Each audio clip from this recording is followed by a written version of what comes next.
Langit sore di Jakarta mulai meredup ketika Prabowo menerima sebuah panggilan tak terduga. Telepon dari istana, detak jantungnya seketika berpacu lebih cepat. Sudah lama ia tidak berurusan dengan lingkaran pemerintahan sejak dirinya tak lagi aktif di dunia militer. Berbagai pikiran berkelebat di benaknya, apakah ini tentang politik? Apakah ada sesuatu yang mendesak? Namun, satu hal yang pasti, suara di seberang telepon menyampaikan dengan jelas, Presiden Abdurrahman Wahid, atau yang akrab disapa Gus Dur, ingin bertemu dengannya secepatnya. Dengan hati penuh tanda tanya, Prabowo melangkahkan kaki menuju Istana Negara. Mobilnya melaju di antara lalu lintas Jakarta yang padat, tetapi pikirannya sibuk menerka-nerka tujuan pertemuan ini. Gus Dur adalah sosok yang sulit ditebak, kadang bisa bersikap sangat serius, kadang melontarkan humor di saat-saat yang tidak terduga. Namun, satu hal yang Prabowo yakini, Gus Dur bukanlah orang yang berbicara tanpa alasan. Jika ia memanggil seseorang, pasti ada sesuatu yang penting. Setibanya di istana, Prabowo disambut oleh beberapa staf kepresidenan yang langsung mengantarnya ke sebuah ruangan. Di sana, Gus Dur sudah duduk santai di kursi kayu besar, dengan sarung yang terlipat rapi di kakinya. Tanpa basa-basi, Gus Dur tersenyum lebar dan berkata, "Mas Bowo, saya ingin kamu pergi ke Jawa Tengah. Ada seorang kiai yang harus kamu temui."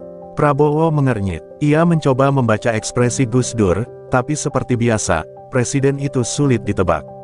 "Ada apa, Gus? Siapa kiai ini?" tanyanya dengan nada penuh penasaran. Gus Dur tertawa kecil sebelum menjawab, "Kamu akan tahu sendiri nanti. Yang jelas, beliau orang yang istimewa. Percayalah, pertemuan ini penting buat kamu." Tatapan Gus Dur serius, meskipun bibirnya tetap mengulas senyum khasnya. Prabowo terdiam sejenak, mempertimbangkan permintaan itu. Di dalam hatinya, ia tidak terbiasa menerima perintah tanpa kejelasan. Apalagi, sejak meninggalkan dunia militer, ia lebih sering mengendalikan keputusannya sendiri. Namun, ada sesuatu dalam cara Gus Dur berbicara, sebuah ketenangan yang membuatnya sulit untuk menolak. Akhirnya, ia menghela napas panjang. "Baik, Gus, saya akan pergi," jawabnya dengan mantap. Gus Dur kembali tersenyum, seolah sudah tahu jawaban itu sejak awal. "Bagus, nanti kamu akan mengerti." Kalimatnya begitu sederhana, tapi Prabowo merasakan getaran makna di baliknya. Ia tidak tahu bahwa perjalanan ini akan mengubah cara pandangnya tentang hidup, tentang masa depan, dan tentang takdir yang sebenarnya telah digariskan untuknya. Malam itu, Prabowo duduk termenung di ruang kerjanya, merenungkan pertemuannya dengan Gus Dur. Permintaan presiden itu terasa begitu aneh, tetapi ada sesuatu dalam cara Gus Dur berbicara yang membuatnya sulit diabaikan. Prabowo bukan orang yang mudah percaya pada hal-hal mistis atau tak kasat mata, tetapi pengalaman hidupnya telah mengajarkannya bahwa ada hal-hal di luar logika yang terkadang harus diterima begitu saja. Dengan hati yang masih dipenuhi tanda tanya, ia memutuskan untuk berangkat ke Jawa Tengah esok harinya. Pagi menjelang ketika mobilnya mulai melaju di jalanan panjang yang menghubungkan Jakarta dengan daerah pedalaman Jawa Tengah. Sepanjang perjalanan, Prabowo lebih banyak diam. Ia mencoba mengingat segala peristiwa yang membawanya sampai ke titik ini. Dulu, ia adalah seorang prajurit yang hidup untuk militer, seorang lelaki yang bercita-cita mengabdi seumur hidupnya di dunia itu. Namun, semuanya berubah dalam satu malam. Keputusan politik dan peristiwa yang di luar kendalinya membuatnya harus meninggalkan sesuatu yang paling ia cintai. Sekarang, ia malah dalam perjalanan menemui seorang kiai yang tidak ia kenal, atas permintaan seorang presiden yang terkenal penuh teka-teki. Setelah beberapa jam perjalanan, mobilnya akhirnya memasuki sebuah desa kecil yang dikelilingi oleh hamparan sawah hijau. Udara di sini terasa sejuk, kontras dengan panasnya Jakarta. Jalanan mulai menyempit, hanya cukup untuk satu mobil melintas dengan hati-hati. Akhirnya, mobil berhenti di depan sebuah pesantren sederhana. Bangunannya tidak megah, hanya berupa rumah kayu dengan beberapa santri yang tampak asyik mengaji di serambi masjid kecil di dekatnya. Seorang lelaki berusia lanjut muncul dari dalam rumah utama. Jubahnya putih, wajahnya bersih, dan sorot matanya begitu menenangkan. Prabowo langsung bisa merasakan sesuatu yang berbeda dari sosok ini. Ia tidak perlu bertanya siapa orang ini, ia tahu bahwa inilah kiai yang dimaksud oleh Gus Dur. Sebelum Prabowo sempat memperkenalkan diri, kiai itu tersenyum dan berkata dengan suara lembut, "Mas Bowo, akhirnya sampai juga." Prabowo tertegun. Ia belum mengatakan sepatah kata pun, tapi kiai ini sudah mengetahui namanya.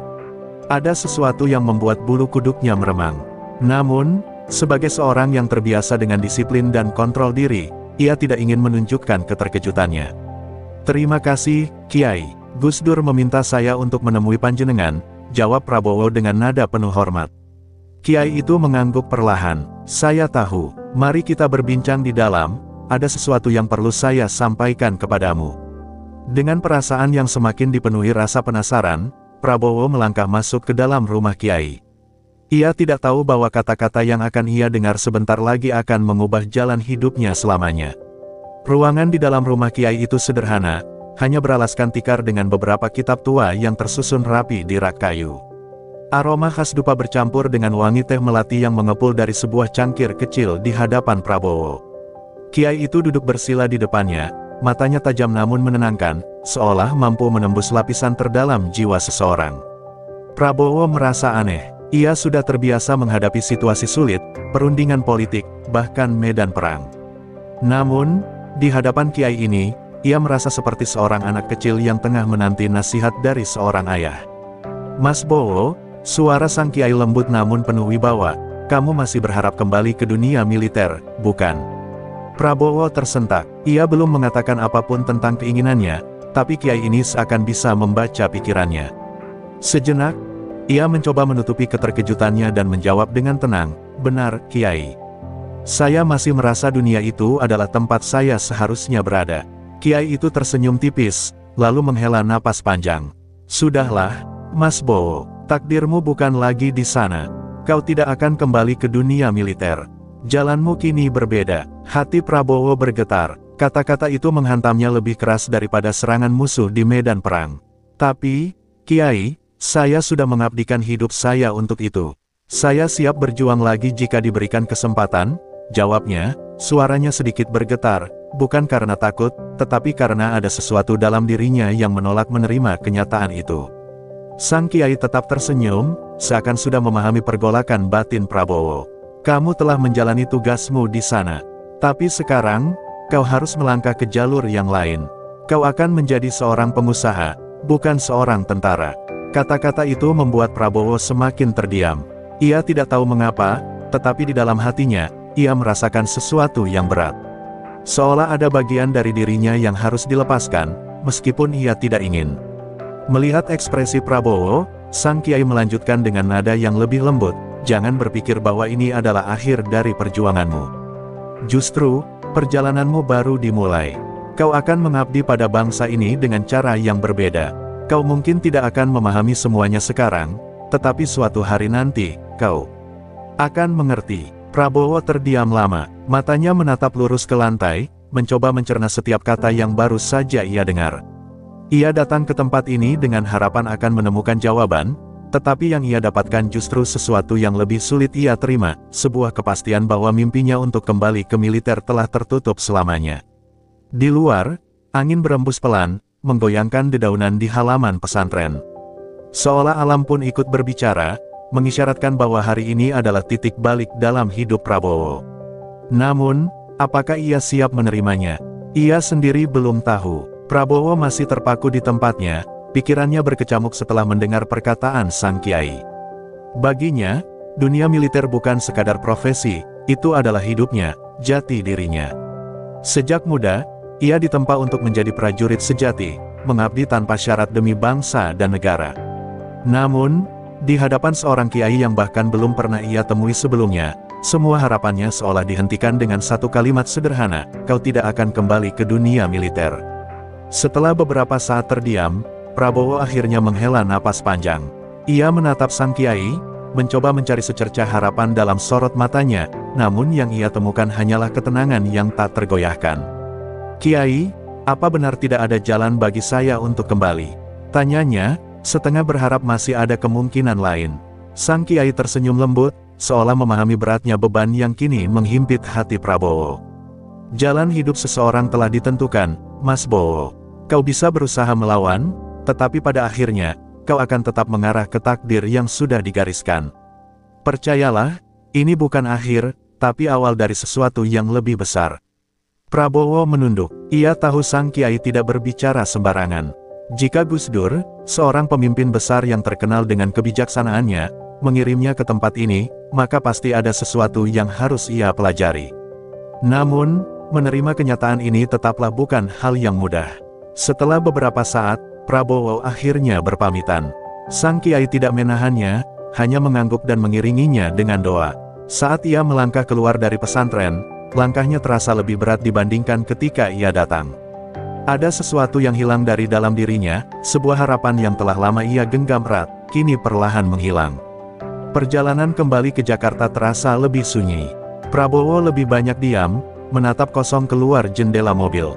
Ia tahu ia harus menemui Gus Dur lagi dan menyampaikan apa yang dikatakan oleh sang kiai, tetapi ia juga tahu bahwa ia tidak akan menyukai reaksi dari presiden itu. Setibanya di istana, Gus Dur sudah menunggunya di ruangan yang sama seperti sebelumnya. Begitu Prabowo masuk, presiden itu menyunggingkan senyum khasnya. "Gimana, Mas Bowo?" tanyanya ringan, seolah sudah tahu segalanya. Prabowo menghela napas panjang sebelum menjawab, "Katanya saya disuruh jadi pengusaha, Gus." Gus Dur tertawa kecil, seolah tak terkejut sedikitpun. "Ya sudah, kamu jadi pengusaha saja." Jawaban itu membuat Prabowo terdiam. Ia berharap setidaknya ada perdebatan atau sedikit diskusi, tetapi Gus Dur malah menerima jawaban itu dengan begitu mudah, seakan-akan memang sudah tahu sejak awal. "Jadi, Gus memang sudah tahu kalau saya tidak akan bisa kembali ke militer?" tanyanya akhirnya. Gus Dur tersenyum, kali ini dengan sedikit keseriusan dalam sorot matanya. "Mas Bowo, kadang kita harus melihat jauh ke depan. Kau ingin kembali ke tentara, tapi Tuhan punya rencana lain. Dan percayalah, rencana itu lebih besar dari yang kau bayangkan." Prabowo kembali terdiam. Kata-kata Gus Dur, meskipun sederhana, terasa begitu dalam. Ia tidak bisa membantahnya, tetapi ia juga belum siap menerimanya sepenuhnya. Yang jelas, hari ini ia telah kehilangan sesuatu, tetapi mungkin, ia juga baru saja mendapatkan sesuatu yang lebih besar, hanya saja ia belum bisa melihatnya. Waktu berlalu, tetapi kata-kata sang kiai dan Gus Dur terus terngiang di kepala Prabowo. Awalnya, ia berusaha menolaknya, mencoba mencari celah agar bisa kembali ke dunia militer. Namun, setiap langkah yang ia ambil, seolah ada dinding tak kasat mata yang menghalanginya. Tawaran untuk kembali ke ketentaraan tak pernah datang, dan perlahan, ia mulai menerima kenyataan bahwa takdir memang telah memilihkan jalan lain untuknya. Dengan hati yang masih dipenuhi keraguan, Prabowo mulai menapaki dunia baru, dunia bisnis.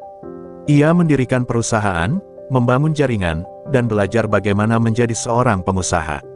Awalnya, itu terasa asing. Ia terbiasa memimpin pasukan, bukan mengelola bisnis. Namun, lambat laun, ia mulai memahami bahwa kepemimpinan tidak hanya dibutuhkan di medan perang, tetapi juga dalam dunia usaha. Ketegasannya, strateginya, dan pengalamannya dalam mengambil keputusan tetap berguna, hanya dalam bentuk yang berbeda. Bertahun-tahun berlalu, dan bisnisnya berkembang pesat. Prabowo mulai dikenal sebagai salah satu pengusaha sukses di Indonesia. Namun, dalam hatinya, ia tahu bahwa bisnis bukanlah tujuan akhirnya. Ia masih memiliki hasrat untuk mengabdi pada bangsa, meskipun bukan melalui jalur yang dulu ia impikan. Perlahan, ia mulai kembali mendekati dunia politik, melihatnya sebagai jalan baru untuk berkontribusi bagi Indonesia. Di setiap langkahnya, ia mulai menyadari bahwa ramalan sang kiai bukan sekadar kata-kata kosong. Ia tidak kembali ke militer, tetapi ia tetap memiliki peran dalam menjaga negara ini. Bahkan, jalan yang ia tempuh justru membawanya ke posisi yang lebih besar daripada sekadar seorang prajurit. Suatu hari, dalam sebuah pertemuan dengan para tokoh nasional, seseorang bercanda padanya, "Mas Bowo, kalau dulu jadi tentara lagi, mungkin sekarang tidak akan jadi seperti ini." Prabowo tersenyum tipis. Dalam hatinya, ia tahu bahwa semua ini sudah digariskan sejak lama. Sang kiai benar, Gus Dur juga benar, takdirnya bukan di militer, tetapi di tempat yang lebih tinggi. Malam itu, ia duduk sendiri di rumahnya, mengingat kembali perjalanan yang telah ia lalui. Ia teringat momen ketika ia duduk berhadapan dengan sang kiai di pesantren sederhana di Jawa Tengah. Ia teringat bagaimana hatinya memberontak saat mendengar ramalan itu. Dan kini, bertahun-tahun kemudian, ia akhirnya mengerti. Takdir memang tak bisa dipaksakan. Setiap orang punya jalannya masing-masing. Dan kini, Prabowo telah menemukan jalannya, jalur yang dulu ia tolak, tetapi ternyata adalah yang terbaik baginya. Di kejauhan, langit malam terlihat tenang. Angin berembus pelan, seolah membisikkan satu hal kepadanya, perjalanan ini belum selesai. Justru, ia baru saja dimulai.